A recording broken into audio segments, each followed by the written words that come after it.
When I was a child I must have become aware of someone who hated me, and the knowledge of it, itself, became a poisonous intruder which moved into my mind, and lived there. I say the knowledge of it, itself, because our awareness of it, and the keeping of this knowledge is far more dangerous to us than the person itself. Why? Because the knowledge is now in our beautiful mind, and the mind will bend around it as the knowledge of it, in awareness, becomes a sort of living toxic thing, and indeed, I suspect, a thought form, a thing with shape, and in my case, a beast that had flung me from the precious center seat of exquisite self where I ought to have sat as a king. I had asked elsewhere, a seemingly rhetorical question, that is, at first glance, it is content to be ignored. I had asked, can the brain be a Christian? Now I had been thinking about this angle because once in a dream God spoke to me, saying, loudly, the false self is a thought form. By thought form I mean that our mind can create ideas, or concepts, especially concepts of self, into something of substance, of actual shape, of actual semi-consciousness. These things move and live. Is my broken personality, full of pain and javelins, a false self? Perhaps when I fell, in pain, my brain and its consciousness tried to rescue me, lifting me up as a false self so that I would not be extinguished forever. I would have lived my whole life as this being, had foul life not overplayed its hand. And in brutal life I found desperation, and in desperation I found the light of truth, and in the light of truth there is this strange process.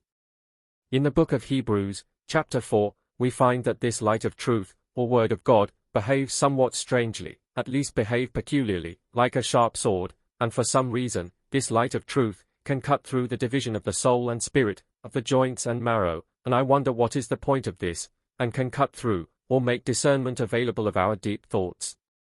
The point of this is that the light of truth can show us the false self, and help us reconnect to our other minds, as it were, the mind of the body, the mind of the soul, the mind of the spirit, however that works.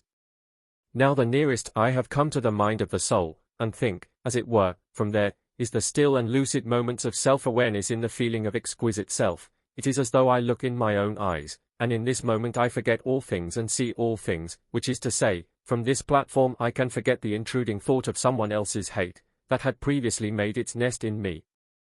Our mind trades with permission, and will not let go of the past memory unless it can trade its own dissipation with the standard of a higher platform of self. I think of a dream I had once. An angel said to me, your mind is more powerful than all the nuclear bombs together. Now he was talking about the minds of all humans, but his language or example always bothered me. The example he used seemed too on the nose, too cheap, regardless of its point of power.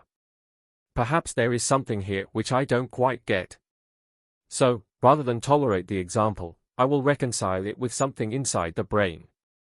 And there in the brain we find, for the moment, a quadrillion, or more, microtubules, strange structures in the brain, supporting consciousness, and within these microtubules are atoms, nuclear atoms, as it were, with quadrillion magnetic little clouds, touching the quantum field, touching all the cosmos, all at once.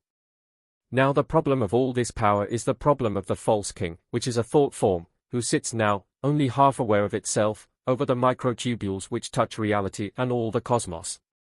The strange thing to me is that the self of the brain mind can believe in the light of truth and even pray, but this self, which in a way is part of us, must pray as though to a cloud of fog. I think God helps even him or her. Now it is better to sit over the domain of our natural life, or circumstances, as the true king, or queen, if you would, because therein is the mind of lucidity which penetrates into heaven, a oneness of self, whereupon God likes to pour his blessings.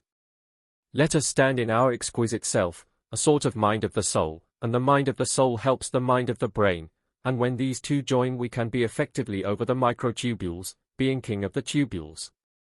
And I think we can help ourselves, because I am convinced that the feeling and acceptance of the exquisite self, and its mind of the soul, can only occur when we receive the kiss of the Son of Man. His kiss, all love and affirmation, transmutes the self. I think of the lyrics of the Twin Peaks song, of Julie Cruz. Don't let yourself be hurt this time.